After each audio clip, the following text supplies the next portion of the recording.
తెలంగాణ రాష్ట్రంలో రాజకీయం రసవత్తరంగా మారింది. రోజుకొక మలుపు తిరుగుతూ ఉంది. 10 మంది బీఆర్ఎస్ ఎమ్మెల్యేలు ప్రలోభాలకు గురై అధికార పార్టీలో ఉంటే వాళ్ళ పనులు బాగా జరుగుతాయని, వాళ్ళ వ్యాపారం లాభసాటిగా ఉంటుందని పార్టీ మారి కాంగ్రెస్ పార్టీలో చేరటం జరిగింది.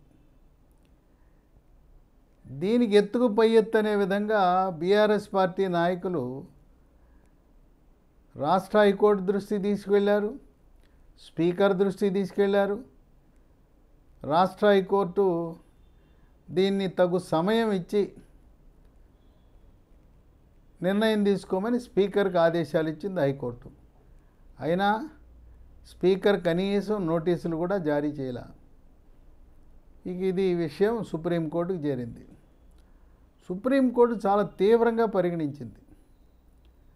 ఇప్పటికీ దాదాపు 10 నెలలు అవుతున్నా కూడా స్పీకర్ కార్యాలయం కనీసం నోటీసులు జారీ చేయలేదు. తగినంత సమయము అనగా ఏమి? వాళ్ళ ఉద్దేశంలో సుప్రీంకోర్టులో ఫిర్యాదు చేసిన 3 నెలల్లో తగు నిర్ణయం స్పీకరు ప్రకటించాలి. లేదంటే సుప్రీంకోర్టే రంగంలో దిగి అనర్హత వేటేస్తుందని పుకార్లు షికార్లు చేసినాయి. ఇక బీఆర్ఎస్ పార్టీ ఈ 10 స్థానాలలో ఉప ఎన్నికలకు రంగం సిద్ధం చేసుకుంది. అభ్యర్థుల ఎంపిక కూడా పూర్తి చేసింది. మరోపక్క భారతీయ జనతా పార్టీ కూడా వాళ్ళ అభ్యర్థులు రెడీ చేసింది. త్వరలో సుప్రీంకోర్టు ఆదేశాల ప్రకారం ఉప ఎన్నికలు వస్తాయన్న తరుణంలో కాంగ్రెస్ పార్టీ ఈ 10 మందిని కాపాడటానికి ఒక నూతన వ్యూహాన్ని రచించింది. ఇప్పుడు ఈ 10 సీట్లలో ఉప ఎన్నికలు జరిగితే ఎవరికి కలిసి వచ్చేదంటే భారతీయ జనతా పార్టీకి కలిసి వచ్చే అంశం. ఉన్న పరిస్థితుల్లో ఈ 10 మంది కాంగ్రెస్ పార్టీలో చేరిన బీఆర్ఎస్ ఎమ్మెల్యేల్లో ఒక్కరు కూడా గెలిచే అవకాశం కనపడటంలా. ఇక పోచారం శ్రీనివాసరెడ్డి, ఇంతకాలం ఇంత గౌరవప్రదంగా బతికాము, ఎందుకు ఈ అనర్హత వేయటని చెప్పి ఆయన స్వయంగా రాజీనామా చేసేసి స్వచ్ఛందంగా తన కుమారుడైన పోచారం భాస్కర్ రెడ్డిని రంగంలో దింపాలని ఆలోచన ఉన్నాడు. అట్లాగే కడియం శ్రీహరి కూడా ఎలాగో ఉప ఎన్నికలు వస్తాయి కదా, ముందే రాజీనామా చేద్దామని ఆలోచనలో ఉన్నారు. ఇది ఇలా ఉండగా ఒకానొక దశలో కొంతమంది పార్టీ మారిన బీఆర్ఎస్ ఎమ్మెల్యేలు కేసీఆర్ దగ్గరికి, కేటీఆర్ దగ్గరికి, హరీష్ రావు దగ్గరికి రాయబారానికి వెళ్ళారు. ఆ పక్క వెళ్తే మేము కాంగ్రెస్లోకి వెళ్ళాం, తప్పు చేసాం, వాళ్ళేమో అక్కడ అనర్హత వేటు పడుతుంది, ఉప ఎన్నికలు వస్తాయి, మేము అనుకున్నదొకటి జరిగిందొకటి, మేము 10 మంది మళ్ళీ వెనక్కి వచ్చేస్తాం బీఆర్ఎస్ పార్టీలో కానీ రాయబారం పంపారు.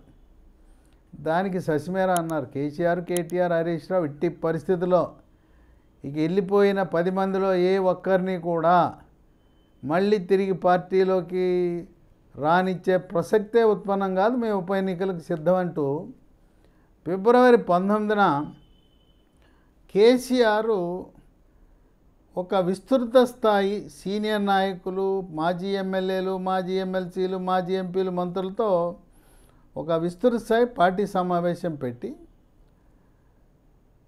ఈ ఫిబ్రవరి నెలాఖరులో కానీ లేదా మార్చి మొదటి వారంలో ఒక పెద్ద బహిరంగ సభ, దాన్ని గజ్వేల్లో పెడదామా ఇంకెక్కడ పెడదామనేది ఇంకా నిర్ణయం కాల. ప్రజల్లోకి వెళ్తాం అంటున్నాడు కేసీఆర్. ఇక ఈ 10 మందిని కాపాడటానికి కాంగ్రెస్ హైకమాండ్ రంగంలో దిగింది. వాళ్ళు మనల్ని నమ్ముకుని కాంగ్రెస్ పార్టీలో చేరారు. బీఆర్ఎస్ వాళ్ళు అనర్హత వేటు పడితే వాళ్ళు అన్యాయం అయిపోతారు, వాళ్ళందరూ వాళ్ళ పదవులను కోల్పోతారు. ఇప్పుడు ఉన్న పొలంలో ఉప ఎన్నికలు జరిగితే ఆ 10 సీట్లలో 6 సీట్లలో భారతీయ జనతా పార్టీ గెలుస్తుంది. అతి కష్టం మీద 3 సీట్లలో కాంగ్రెస్ పార్టీ గెలుస్తుంది. 1 సీట్లో బీఆర్ఎస్ గెలిచే అవకాశం ఉంది. కనుక అందరికీ ఇది కలిసి వచ్చేది ఎవరికంటే భారతీయ జనతా పార్టీ కలిసి వచ్చే అంశం. ఇది ఇలా ఉంటే బీఆర్ఎస్ పార్టీ బక్కచిక్కిపోయింది. పార్లమెంట్ ఎన్నికల్లో 0 కొట్టింది, ఒక్క సీటు కూడా గెలవాల. ఇప్పుడు ఎమ్మెల్సీ ఎన్నికలు జరుగుతూ ఉన్నాయి. 3 స్థానాలకి ఎమ్మెల్సీ ఎన్నికలు జరిగితే బీఆర్ఎస్ పార్టీ కనీసం అభ్యర్థిని నిలబెట్టే పరిస్థితి కూడా లేదు.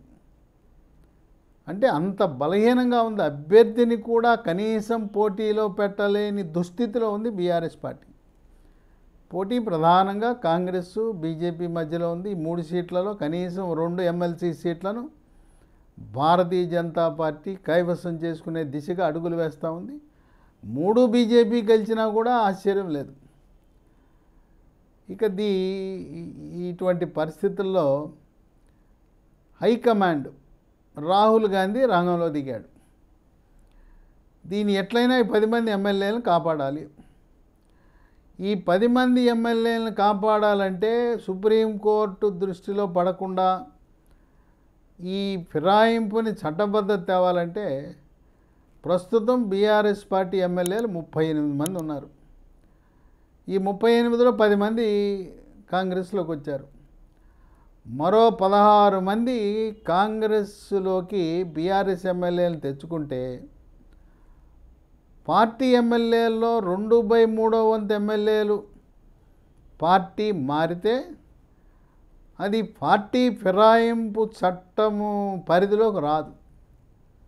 సుప్రీంకోర్టు జోక్యం చేసుకోదు. దీన్ని ఏమంటారంటే బీఆర్ఎస్ లెజిస్లేటివ్ పార్టీని కాంగ్రెస్ లెజిస్లేటివ్ పార్టీలో విలీనము. ఇది ఇంతకుముందు ఇదే తెలంగాణ శాసనసభలో గతంలో కేసీఆర్ అవలంబించిన విధానమే.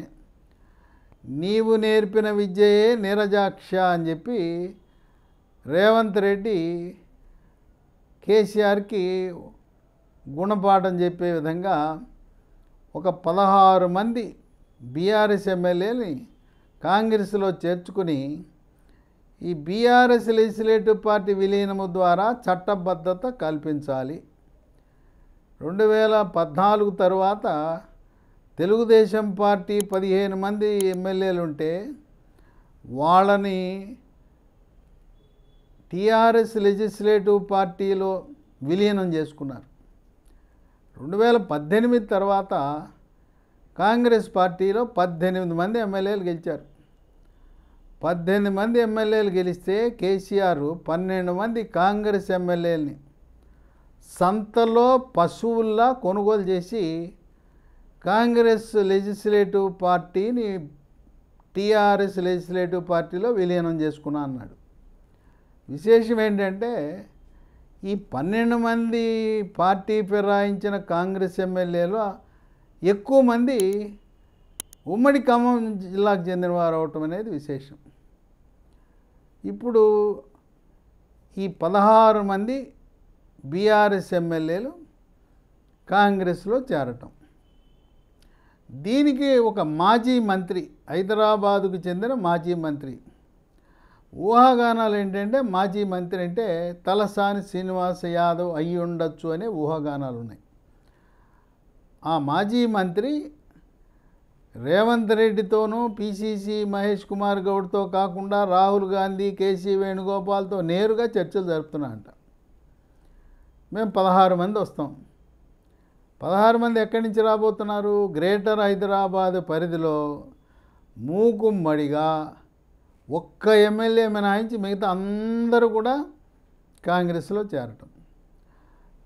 ఉమ్మడి మెదక్ జిల్లాలో గెలిచిన బీఆర్ఎస్ ఎమ్మెల్యేలలో 3 మినహాయించి అందరూ కాంగ్రెస్ పార్టీలో చేరటానికి సుముఖంగా ఉన్నట్టు ఈ మాజీ మంత్రి రాయబారం నిర్వహిస్తున్నాడు. ఈ చర్చల్లో ఇక్కడంతా అధికారమే. నీకేంటి మాకేంటి, మేము వస్తాం. 10 మంది ఇప్పటికే వచ్చారు. ఆ వచ్చిన 10 మందిలో 2 మంత్రి పదవులు ఇవ్వండి, ఇంకో 16 మంది వస్తాం. ఆ 16 మందిలో 2 మంత్రి పదవులు ఇవ్వండి. అంటే మా బీఆర్ఎస్ నుంచి పార్టీ ఫిరాయించి కాంగ్రెస్లో వచ్చిన 26 మందిలో 4 మంత్రులు ఉంటారు. మాకు సరిపోద్ది, మా పనులన్నీ కూడా ఆ నలుగురు మంత్రుల ద్వారా మా పనులు మేము నెరవేర్చుకుంటాం, దీంతోపాటు మరికొన్ని పదవులు కూడా మేము ఆశిస్తున్నామని చెప్పారు. వాళ్ళు ఆలోచన చేస్తున్నారు. ఇక్కడ తెలంగాణ క్యాబినెట్లో ముఖ్యమంత్రితో కలిపి 18 మంది ఉండొచ్చు, ఇప్పుడు 12 మంది ఉన్నారు. ఇంకో 6 ఖాళీలు ఉన్నాయి. 6 మంత్రివర్గంలోకి 6 తీసుకోవచ్చు.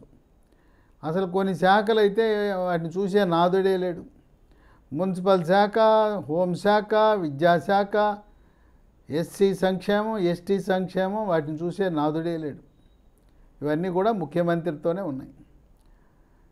ఇప్పుడు ఈ 6 మంత్రి పదవుల్లో 4 ఈ ఫిరాయింపుదారులలో 10 మందికి 2, 16 మందిలో 2. ఈ 4 వీళ్ళు గట్టిగా పట్టుబడుతున్నారు. వాళ్ళ హైకమాండ్ రాహుల్ గాంధీ రంగంలో దిగి ఇంకా వేరే మాట ఏదైనా మాట్లాడి 4 కాదు మా వాళ్ళు బాధపడతారు, 6 ఖాళీల్లో ఫిరాయించిన వారికి 4 ఇవ్వటం ఏంటి, మరి అసలు సిసలైన కాంగ్రెస్ వాళ్ళకి 2 ఇవ్వటం ఏంటి అని మాకు అంతర్గత ఇబ్బంది వస్తుంది, ఇంకో మాట చెప్పండి అని చెప్పి బేరసారాలు జరుగుతూ ఉన్నాయి. ఈ బేరసారాల్లో భాగంగా వీళ్ళు ఈ బీఆర్ఎస్ నుంచి వచ్చే ఫిరాయింపు ఎమ్మెల్యేలు ఓకే మాకు చీఫ్ విప్ ఇవ్వండి, క్యాబినెట్ ర్యాంకు, డిప్యూటీ స్పీకర్ ఇవ్వండి, క్యాబినెట్ ర్యాంకు, ఈ రెండింటితో పాటు మరో 8 మందికి క్యాబినెట్ ర్యాంకు కూడిన పదవులు ఇవ్వండి. ఇది వాళ్ళ బేరం. ఇప్పుడు కాంగ్రెస్ ఏఐసిసి ఇన్ఛార్జిగా ప్రస్తుతం ఉన్న దీపాదాస్ మున్షిని మార్చారు. మార్చి రాహుల్ గాంధీకి అత్యంత సన్నిహితురాలుగా ఉండి కోర్ టీములో రాహుల్ గాంధీతో అనునిత్యం సంప్రదింపులు జరిపే మీనాక్షి నటరాజన్ అనే ఆమెని తెలంగాణ రాష్ట్ర ఏఐసిసి ప్రతినిధిగా ఇన్ఛార్జిగా పంపారు. అంతకుముందు మొదట్లో మాణిక్యం ఠాకూర్ ఉన్నాడు. మాణిక్యం ఠాకూరు ఆయన రేవంత్ రెడ్డిని గద్దెనెక్కించి పిసిసిని ఎక్కించి అనేకమైన ఆరోపణలు ఎదుర్కొని కోమటిరెడ్డి వెంకటరెడ్డి రేవంత్ రెడ్డిని అనరాని మాటలు అన్నాడు. మాణిక్యం ఠాకూర్కి 50 కోట్లు ఇచ్చాడు రేవంత్ రెడ్డి, అమ్ముడు పోయాడు మాణిక్యం ఠాకూరు, ఆయన కొనుక్కున్నాడు, లేకపోతే నీకేంటి నువ్వు పీసీసీ అవటం ఏంటి, మేమంతా అర్హులు ఉండగా 10 మంది అర్హులు ఉన్నామని చెప్పి దుమ్మెత్తిపోశాడు. ఆయన ఒకనొకప్పుడు కోమటిరెడ్డి వెంకటరెడ్డి నా జీవితంలో గాంధీ భవన్ మెట్లెక్కనని కూడా చెప్పాడు, రేవంత్ రెడ్డితో అసలు మాట్లాడినని కూడా చెప్పాడు. సరే మాణిక్యం ఠాకూరు తీవ్ర వ్యతిరేకత ఎదుర్కొంటున్నాడని గమనించిన ఏఐసిసి అదే నామధేయుడు కొద్దిగా పేరు మార్పు మాణిక్యం ఠాక్రేని రంగంలో దింపారు. మాణిక్యం ఠాక్రే అయిపోయిన తర్వాత దీపాదాస్ మున్షి. ఇక్కడ 1వ కృష్ణుడు మాణిక్యం ఠాకూర్, 2వ కృష్ణుడు మాణిక్యం ఠాక్రే, ఇక 3వ పాత్ర దీపాదాస్ మున్షి. 4 ఏళ్ల కాలంలో 4వ ఏఐసిసి ఇన్ఛార్జిని మీనాక్షి నటరాజన్ రంగంలో దింపింది హైకమాండ్. ఈమెయితే ఫోన్లో ఎప్పటికప్పుడు రాహుల్ గాంధీతో మాట్లాడుకునేంత చనువు, ఆయన సూచనలు తూచా తప్పకుండా పాటించే నైజము గుణం కలిగిన మీనాక్షి నటరాజన్. ఇప్పుడు 3-4 ఎమ్మెల్యేలు రెడీగా ఉన్నారు. ఒక రోజునైతే వీళ్ళు ఢిల్లీ వెళ్ళటానికి టిక్కెట్లు కూడా కొనుక్కున్నారు. రాహుల్ గాంధీ అక్కడ రెడీగా ఉన్నాడు కండువా కప్పడానికి. ఈ బేరసారాలు కుదరని కారణం వల్ల ఆగింది. ఇప్పుడైనా 4 రెడీగా ఉన్నారు, ఆ 4 వెళ్ళిపోయి చేరడానికి సిద్ధంగా ఉన్నారు. సరే వీళ్ళందరూ కూడా ఒకానొకప్పుడు తెలుగుదేశం పార్టీ నుంచి బీఆర్ఎస్లోకి వచ్చారు. ఈ బీఆర్ఎస్ నుంచి ఇప్పుడు కాంగ్రెస్లోకి వెళ్తున్నారు. ఇప్పుడు వచ్చిన ఈ కాంగ్రెస్లోకి వచ్చిన వీళ్ళందరూ కూడా ఈ 26 మంది అయినా 2029లో జమిలి ఎన్నికలు జరిగితే 2028 నవంబర్ నాటికి 5 ఏళ్ల పరిపాలన పూర్తయి ఉభయ సభల్లో కాలపరిమితి పూర్తయిన తర్వాత రాష్ట్రపతి పాలన పెడతామని అంటే ఈ 5 ఏళ్ళు అయిపోగానే 29 ఎన్నికల ముందు 26 మందిలో భారతీయ జనతా పార్టీ అధికారంలోకి రాబోతుందంటే వీళ్ళందరూ గోడలు దూకి బీజేపీలోకి వస్తారు. బీజేపీకి కూడా సంఖ్యాబలమే కదా కావాల్సింది. ఇప్పుడు 119 అసెంబ్లీ సీట్లు ఉన్నాయి. 34 ఒక్కొక్క పార్లమెంటు పరిధిలో 2 అసెంబ్లీ సీట్లు పెరగబోతూ ఉన్నాయి. 153 అవుతాయి. 153 అంటే 77 స్థానాల్లో గెలిస్తే అధికారంలోకి వస్తారు. కనుక సంఖ్యాబలము భారతీయ జనతా పార్టీ ఎవరు వస్తారన్నా రాజకీయ అనుభవం ఉండి గతంలో మంత్రిగా ఉన్న, ఎమ్మెల్యేగా ఉన్న, ఎమ్మెల్సీగా ఉన్న ఏ పార్టీ నుంచైనా వాళ్ళు బీ ఫార్మ్ ఇవ్వడానికి సిద్ధం. ఎందుకంటే భారతీయ జనతా పార్టీ హైకమాండ్ తెలంగాణ రాష్ట్రంలో కమలం జెండా ఎగరాలి. అంతేగాని ఏ పార్టీ నుంచి వస్తే తీసుకోండి. ఏదో పార్టీని బీజేపీని నమ్ముకుని 30 ఏళ్ళు ఉన్నాడు, 40 ఏళ్ళు ఉన్నాడని కాదు. రాజకీయ అనుభవం ఉండి గెలుపు గుర్రాలు ఇతర పార్టీల నుంచి వస్తే బీ ఫారం ఒక వారం రోజుల ముందు కూడా ఇవ్వడానికి సిద్ధంగా ఉన్నారు. 2029 జమిలి ఎన్నికల్లో ఎట్టి పరిస్థితుల్లో భారతీయ జనతా పార్టీ గెలిచి తీరాలి. మొట్టమొదటి ముఖ్యమంత్రి బీసీ ముఖ్యమంత్రి అని కూడా ప్రకటించారు. కులగణనలో 60% బీసీలు ఉన్నారని ప్రభుత్వమే ప్రకటించింది తెలంగాణ ప్రభుత్వం. ఈటెల రాజేందర్ని తెలంగాణ రాష్ట్ర బీజేపీ అధ్యక్షుడిగా నియమించి ఆయన ఆధ్వర్యంలో ఎన్నికలు నిర్వహించి భారతీయ జనతా పార్టీ అధికారంలోకి రాగానే తెలంగాణ రాష్ట్రానికి మొట్టమొదటి బీజేపీ ముఖ్యమంత్రి ఈటెల రాజేందర్ కాబోతున్నాడని రాజకీయ వర్గాలు విశ్లేషకులు భావిస్తున్నారు. ఇటువంటి తరుణంలో అందరూ ఆసక్తిగా ఏం జరగబోతోంది. ఈ రాజకీయ అనిశ్చితి ఉండటం వల్ల పరిపాలన స్తంభించిపోయింది. తర్వాత స్వదేశీ విదేశీ పెట్టుబడులు ఇదంతా గమనించి ఎమ్మెల్యేలు ఓ 10 మంది ఆ పార్టీ నుంచి ఈ పార్టీకి మారటం, మరో 11 మంది ఎమ్మెల్యేలు వేరు కుంపడి పెట్టుకుని వాళ్ళు రేవంత్ రెడ్డి ముఖ్యమంత్రి మీద, రెవెన్యూ మంత్రి అక్కడ శ్రీనివాసరెడ్డి మీద, బట్టి విక్రమార్క ఉప ముఖ్యమంత్రి మీద దాడెత్తి దండయాత్ర చేస్తున్నారు. ఆ 11 మంది ఎమ్మెల్యేలు ఏం చెప్తున్నారంటే మేము 11 కాదు మేము 20 మంది ఉన్నామని చెప్తున్నారు. ఒక పక్కేమో అంతర్గత పోరాటం, మరో పక్క 10 మంది కాంగ్రెస్ బీఆర్ఎస్ నుంచి చేరి వచ్చిన కాంగ్రెస్ ఎమ్మెల్యేలు అనర్హత వేటు పడితే ఉప ఎన్నికలు వస్తాయి. త్వరలో రాష్ట్రంలో పంచాయతీ ఎన్నికలు, దానికంటే ముందు డిసెంబర్ జనవరి 2025లో గ్రేటర్ హైదరాబాద్ కార్పొరేషన్ ఎన్నికలు. ప్రస్తుత పరిస్థితుల్లో భారతీయ జనతా పార్టీ ఉన్న 150 సీట్లలో 80 సీట్లు గెలుచుకునే సత్తా ఉంది. 80 సీట్లు బీజేపీ గెలుచుకుంటే 2వ స్థానం ఎంఐఎం, కాంగ్రెస్కి 3వ స్థానం, బీఆర్ఎస్కి 4వ స్థానానికి వెళ్ళి సొంతంగా భారతీయ జనతా పార్టీ గ్రేటర్ హైదరాబాద్లో గెలుచుకొని జెండా ఎగరేయాలని అంత బలాన్ని పెంచుకుంది. కనుక ఎట్టయినా గ్రేటర్ హైదరాబాద్లో మనం గెలవాలంటే సందట్లో సడేమియా అన్నట్టు ఈ 16 మంది ఎమ్మెల్యేలను చేర్చుకోవడం ద్వారా వీళ్ళందరూ గ్రేటర్ హైదరాబాద్ పరిధిలో ఉన్న ఎమ్మెల్యేలే. వీళ్ళు రావటం ద్వారా బీఆర్ఎస్ పార్టీని నైతికంగా దెబ్బకొట్టి ఆనాడు 18 మంది ఎమ్మెల్యేల్లో 12 మంది నుంచి కాంగ్రెస్ పార్టీ ఎమ్మెల్యేలను కొనుగోలు చేసి టీఆర్ఎస్ లెజిస్లేటివ్ పార్టీలో విలీనం చేశావు.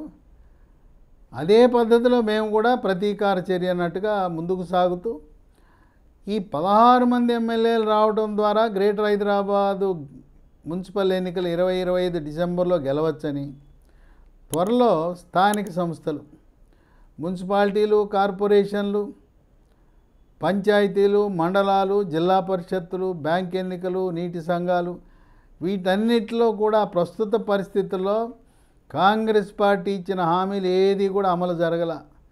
ప్రజలు తీవ్ర అసంతృప్తి ఉన్నారు. వీళ్ళు ఇచ్చిన హామీలు గ్యారంటీలు అన్నీ కూడా కొండకు దారం కట్టారు. దారం గుంజితే కొండ వచ్చింది, దారం దిగుతుందిలే అని కట్టేశారు. మొత్తం నోటుకొచ్చినట్లు మాట్లాడేశారు. ఆయా జిల్లాల్లో కానీ నియోజకవర్గాల్లో కానీ ఇష్టం వచ్చినట్టు హామీలు ఇచ్చి ఏది కూడా ఆచరణ సాధ్యమైన హామీ కాదు. ఆ విధంగా అన్ని వర్గాలు, మహిళలు, యువత, రైతులు, నిరుద్యోగులు అందరూ ఒక్కరు కూడా తృప్తిగా ఉన్న పాపాన పోలా. తీవ్ర ప్రభుత్వ వ్యతిరేక పవనాలు తెలంగాణ రాష్ట్రంలో కాంగ్రెస్ పార్టీ వ్యతిరేకత వీస్తూ ఉన్నాయి. మరి ఇటువంటి పరిస్థితుల్లో 16 మంది ఎమ్మెల్యేలను చేర్చుకోవటం ద్వారా మరి 2029లో జరిగే జమిలి ఎన్నికలు కాంగ్రెస్ పార్టీకి కలిసి వస్తాయంటే వీళ్ళు చేరటం వల్ల ఏమీ ప్రయోజనం లేదు. వీళ్ళు ఎందుకు చేరుతున్నారంటే స్వప్రయోజనాల కోసం. ఒకటి పదవి, వాళ్ళు బహిరంగంగానే చెప్తున్నారు మాకు కాంట్రాక్టులు కావాలి అంటే మేము చేయకపోయినా మా బినామీలు కాంట్రాక్టులు చేస్తారు, మాకు కొన్ని ఆర్థిక లావాదేవీలు ఉన్నాయి, తర్వాత మా తరపున ఉన్నవాళ్ళు కొంతమందికి బిల్లులు పెండింగ్ ఉన్నాయి, ఆ బిల్లులన్నీ కూడా మీరు చెల్లింపులు చేయాలి. కనుక మేము నియోజకవర్గ అభివృద్ధి అనేది ఎజెండా కింద ప్రజల ముందు చెప్పినా మాకు సొంత ఎజెండా ఉంది. మాకు ఆర్థిక లావాదేవీలు, మా ఆస్తులను కాపాడుకోవటం, రియల్ ఎస్టేట్ వ్యాపార సామ్రాజ్యాన్ని పెంచుకోవటం, వ్యాపారాల్లో రాణించడమే ఎజెండాగా ఈ ఎమ్మెల్యేలు అందరూ కూడా పార్టీ మారి ఏ పార్టీ అధికారంలో ఉంటే ఆ పార్టీలోకి వెళ్ళడానికి రంగం సిద్ధమే. తదుపరి నెక్స్ట్ 29లో బీజేపీ అధికారంలోకి వస్తే ఎన్నికల ముందు వచ్చేవాళ్ళు కొంతమంది అయితే ఎన్నికలైన తర్వాత కూడా మరి కొంతమంది గోడ దూకి భారతీయ జనతా పార్టీలో రావడానికి కూడా సిద్ధంగా ఉన్నారు. తెలంగాణలో ఉండే రాజకీయ నాయకుల పరిస్థితి ఒక్క బీజేపీని మినహాయిస్తే అందరూ కూడా గోడలు దూకటం, ఎక్కడ వాళ్ళకి వ్యక్తిగత లాభం వస్తుందో అక్కడికి వెళ్ళటం, ప్రజా ప్రయోజనాలు లేవు, నియోజకవర్గ అభివృద్ధి అనేది పేరుకు వంక పెట్టుకోవటం తప్పనిచ్చి వాళ్ళ దోచుకోవటం, దాచుకోవటం. ఇప్పుడున్న ప్రస్తుత ప్రభుత్వాన్ని సొంత పార్టీ ఎమ్మెల్యేలు వాళ్ళు ఏమంటున్నారంటే తెలంగాణ ప్రభుత్వం ఒక ప్రైవేట్ లిమిటెడ్ కంపెనీలా ముగ్గురే నడుపుతున్నారు. రేవంత్ రెడ్డి, పొంగులేటి శ్రీనివాసరెడ్డి, బట్టి విక్రమార్క ఈ ముగ్గురే నడుపుతున్నారు. మిగతా మంత్రులకు కూడా మాకేం దొరకటం లేదు, మొత్తం అంతా హోల్సేల్గా వాళ్ళే కొట్టేస్తున్నారు, మాకు అసలు అవకాశం దక్కట్లేదు. వాళ్ళ బాధ ఏంటంటే మిగిలిన మంత్రులు ఉన్నారు కదా 9 మంది, ఆ 9 మందికి ఏం దొరకటం లేదంట, తినడానికి ఏం దొరకట్లేదట, మొత్తం ఈ ముగ్గురే హోల్సేల్గా పట్టేస్తున్నారట. గిల్లులు అన్నీ కూడా కమిషన్లు అంతా కూడా వాళ్ళు ముగ్గురే పంచుకుంటున్నారట. అందుకని ఈ 9 మందిలో వాళ్ళు గ్రూపులుగా 3, 4 మీటింగులు పెట్టుకుంటా ఉన్నారు. ఒరే మన సంగతి ఏంటో మొత్తం వాళ్ళే తింటున్నారు, మనకేం దక్కట్లేదని. మంత్రుల పరిస్థితి అలా ఉంటే ఈ ఎమ్మెల్యేలు కూడా 5 లక్షల పని 10 లక్షల పని నియోజకవర్గానికి బట్టి దగ్గరికి వెళ్ళాలి, పొంగులేటి దగ్గరికి వెళ్ళాలి, వెళ్ళినా పనులు జరగటం లేదు. అధికారులు బహిరంగంగానే ఎమ్మెల్యేలకు చెప్తున్నారట, మీరు పొంగులేటి దగ్గరికి వెళ్ళండి, లేదా బట్టి విక్రమార్క దగ్గరికి వెళ్ళండి, రేవంత్ రెడ్డి దగ్గరికి వెళ్ళండి, వాళ్ళ దృష్టిలో పెడితే కానీ మీకు 5-10 లక్షలు కూడా మేము ఇచ్చే పరిస్థితులు లేదని చెప్పి అధికారులు ఎమ్మెల్యేలకు చెప్పటం అనేది చాలా దారుణం. కనీసం 10 లక్షలు కూడా నియోజకవర్గంలో పనులు చేయించలేని పరిస్థితి, దుస్థితి తెలంగాణ రాష్ట్రంలో ఏర్పడింది అని విశ్లేషకులు భావిస్తున్నారు.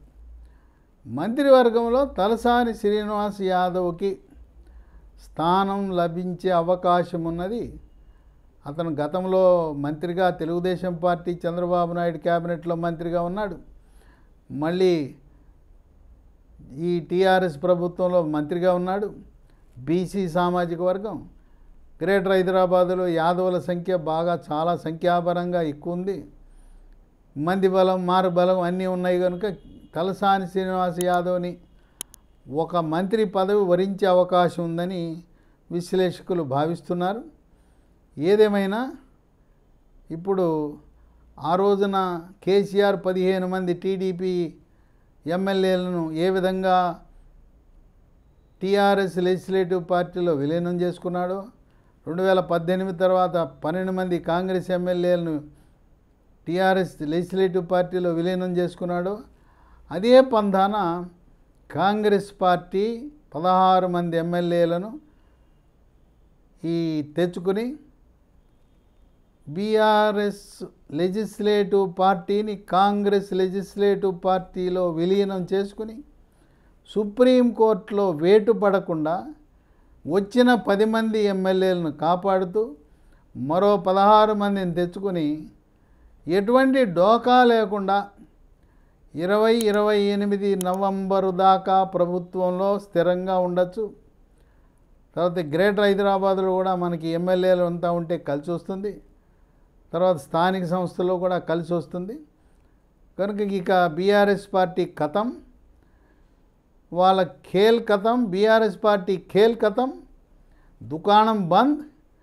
ఇక 2029లో జరిగే ఎన్నికలే ఆఖరి ఎన్నికలు.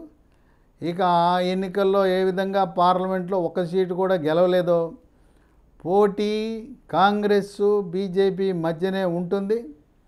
కమ్యూనిస్టులు వాళ్ళు నామమాత్రం ఏదో 4-5 సీట్లో పోటీ చేస్తారు.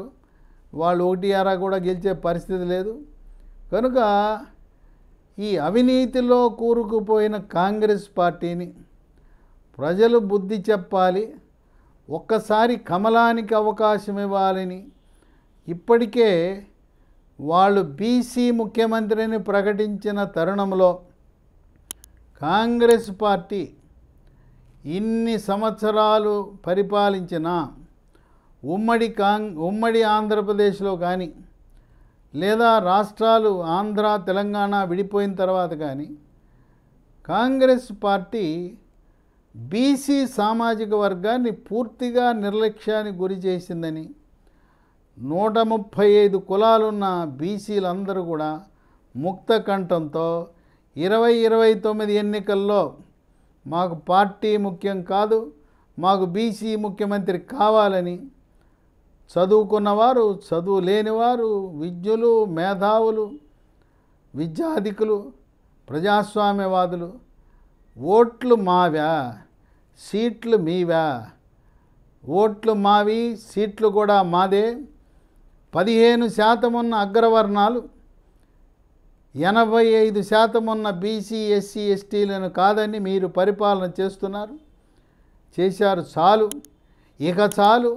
ఇక సాగదు మీ ఆటలు, బీసీ ముఖ్యమంత్రి రావాల్సిందేనే కృతనిశ్చయంతో పార్టీలకు అతీతంగా కొంతమంది బీసీ నాయకులు కృషి చేయటం అనేది విశేషం.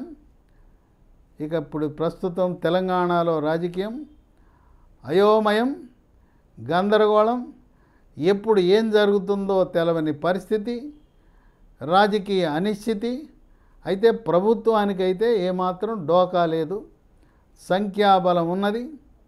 ఇక బీఆర్ఎస్లో మిగిలిపోయింది కేసీఆర్, కేటీఆర్, కవిత, హరీష్ రావు మినహాయించి, ఆ కుటుంబం మినహాయించి నమ్మక ద్రోహం చేశారని బాధపడుతున్నారు వాళ్ళు. వాపోయేది ఏంటంటే ఒక ఎమ్మెల్యే, వీళ్ళని నమ్ముకున్న ఎమ్మెల్యే, ఆయన గతంలో తెలుగుదేశం తర్వాత టీఆర్ఎస్లోకి వచ్చాడు. మొన్న కూడా 2023 ఎన్నికల్లో బీఆర్ఎస్ తరఫున గెలిచాడు. ఆయన్ని వీళ్ళు పిలిచి నేను కాంగ్రెస్లో చేరడం లేదని బీఆర్ఎస్ పార్టీ రాష్ట్ర పార్టీ కార్యాలయంలో పత్రికా సమావేశం పెట్టమన్నారు. పత్రికలు పిలిచి గట్టిగా చెప్పాడు, నా కంఠములో ప్రాణముండగా నేను బీఆర్ఎస్ పార్టీ, నాకు రాజకీయ భిక్ష పెట్టిన బీఆర్ఎస్ పార్టీని ఏ పార్టీపై అయితే నేను గెలిచానో దాన్ని వీడి వెళ్ళే ప్రసక్తే లేదని గట్టిగా బలగుది చెప్పాడు పత్రికా సమావేశం పెట్టి. ఆ పత్రికా సమావేశం పెట్టిన సరిగ్గా 12 గంటల కాల వ్యవధిలో ఆయన వెళ్ళిపోయాడు. రేవంత్ రెడ్డితో కండవా ఎంచుకున్నాడు. ఈ పార్టీ ఫిరాయించిన ఎమ్మెల్యేలు కాంగ్రెస్ కండవా ఎంచుకుని వాళ్ళు కోర్టుకి వాళ్ళు చెప్పే వివరణ ఏంటంటే కొంతమంది దేవుడు కండవాలంట, ఈ 3 రంగుల జెండా దేవుడు కండవా అని కొంతమంది, ఇంకా కొంతమంది ఇది జాతీయ జెండా అండి, ఇది కాంగ్రెస్ పార్టీ కండవా కాదని చెప్పడానికి బుకాయించడానికి ప్రయత్నం చేస్తున్నారు. అక్కడున్న సుప్రీంకోర్టు న్యాయమూర్తులేమి వాళ్ళేమి అంత తెలివి తక్కువ వాళ్ళు కాదు. వాళ్ళన్ని వీడియోలు పరిశీలిస్తున్నారు, పత్రికా ప్రకటనలు పరిశీలిస్తున్నారు. రేవంత్ రెడ్డి వీళ్ళకి మెడలో కప్పిన కాంగ్రెస్ జెండాలను పరిశీలిస్తున్నారు. కనుక ఈ 16 మంది కాంగ్రెస్ పార్టీలో చేరకపోతే 10 మందికి అనర్హత వేటు తప్పదు. ఆ 10 నియోజకవర్గాల్లో ఉప ఎన్నికలు రావడం తథ్యం. ఉప ఎన్నికల్లో కాంగ్రెస్ పార్టీ బీఆర్ఎస్ ఘోర పరాజయం చెంది 6 సీట్లు 10లో 6 సీట్లు భారతీయ జనతా పార్టీ కైవసం చేసుకోవడం తథ్యమని రాజకీయ విశ్లేషకులు భావిస్తున్నారు.